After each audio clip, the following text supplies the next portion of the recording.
Sa harapan ng Diyos at sa mga saksing narito, sa harapan ko at sa lahat ng maraming tao, ang kanilang magandang hangaan, ito'y pinahayag at pinagkaloob ng bawat isa na kanilang pangako, panatang bilang tanda ng kanang wakas at dalisay na pagkakasunod. Baka mo yung microphone ba?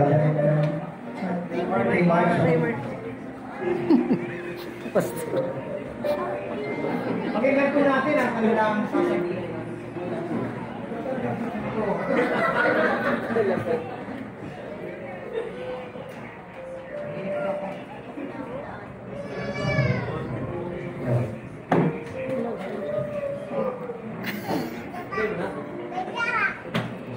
Sa aking mapapangasawa. Asawa na ba na?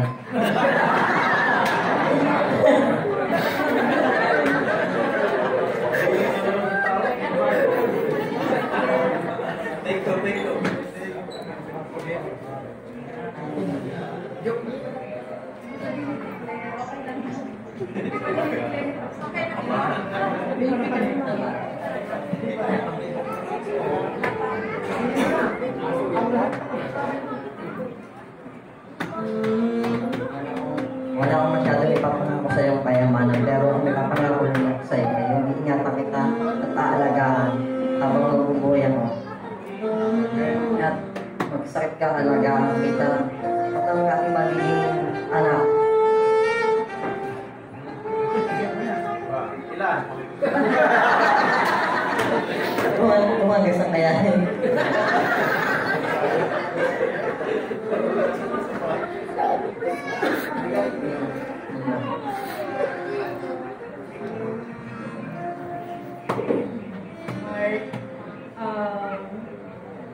In a few minutes, we will be husband and wife. And I'm so thankful to God na ikaw ay ibinigay niya sa akin. For how many years na hintay natin ito, na palagi natin pinapre-pray, especially yung mga taong malalapit sa atin. Alam yung pinagdaanan natin. And nagpapasalamat ako sa Panginoon dahil hanggang sa huli, ibinigay ka pa rin sa akin ng Panginoon. At sa pangako ko, magiging mabuting asawa, magiging mabuting ina sa ating magiging anak, sa ating magiging pamilya. Purihin ng Panginoon dahil answered prayer sa pagkakataong ito na hindi na tayo laging mag-aantay ng weekend para lang magkita tayo. Hindi na tayo mag-aantay na magpaalam kung umagset para lang magkita tayo at magkaroon tayo ng time sa isa't isa. All throughout the year, nakita ko kung gano'n ako responsible na tao. Nagpapasalamat ako sa magulang mo dahil pinalaki nila ng mabuting tao ang kanilang anak, responsable at masipag. Simula na naging tayo, palagi mo pinatutunayan sa akin yan.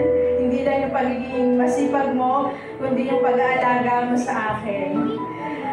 Maraming salamat sa umpisa pa lang, palagi mo akong inuunawa.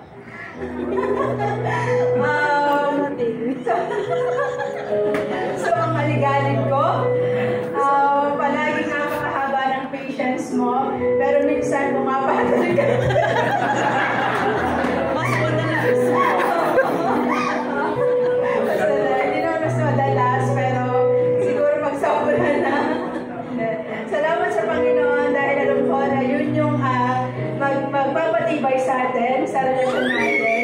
And now, this new chapter of our life, being a husband and wife, I always thank God na nandito na tayo ngayon kasama yung mahalagang tao sa buhay natin, sa relasyon natin. At pinapangako ko na saksi ang mga tao nandito na baka mamahalin kita at ang ating magiging pinaplanong pamilya. Marami pong salamat sa inyong lahat at sa Panginoon po.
Kanina nakita po natin ang dalawang kandila individual. Ngunit kanila po itong pinag-isa dito sa tinatawag na pag-iisang kandila nila. Ang ibig pong sabihin niyan dati, iba, kanya-kanya kayong reputation. But now, ang kapalpakan mo, kapalpakan niya na rin. Ang kapurihan mo, kapurihan niya na rin. Ibig sabihin, hindi mo pwedeng sabihin siya, hindi mo rin sabihin sa kanya. Dahil nag-iisa na yun, isa ang reputation sa bawat isa.